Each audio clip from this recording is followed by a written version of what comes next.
Why is the world's largest organization, the Pentagon, the most mysterious?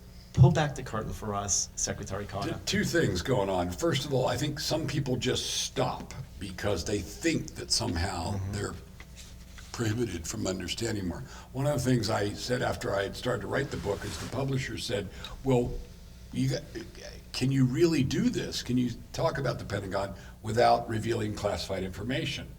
So that's a very good question. I tried to answer that right at the beginning. The answer is you can. Classified information it is very specific sort of technical information that's interesting to an expert, friendly or enemy, but isn't really interesting to any of you and isn't necessary to tell the big picture story. So first of all, you can do it. So the second thing that's important is I, for my sins, have been in every part of the place.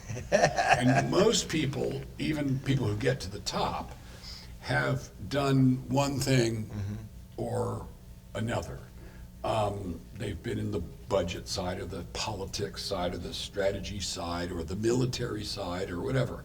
And the place has lots of different sides to it. And it just so happens that in my career I had been all around spending money, hiring and firing people, running wars, doing foreign policy, dealing with the Chinese and the Russians and so forth. So I could say a little something about every corner of the place, and that was helpful. So those were the two things.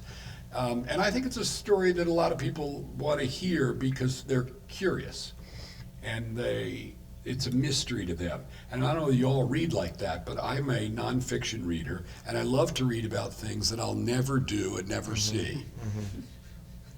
Put a face on it. What is the approximate amount of armed and civilians in the DoD, the Department? About 3 million, a little short of 3 million.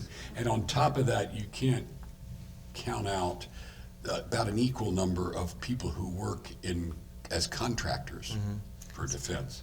So the total defense workforce may be nearing 6 million, and then you throw in families, which matter, families and kids, and you got yourself a pretty reasonably sized chunk. So it's basically 10 to 20 times the size of the largest American corporation. Yes, and which I is think incredible. there's a statistic I quote in the book where I say just in the direct employees of the Defense Department, if you take, let me see if I can get them right, Amazon, McDonald's, GE, Target, and who else?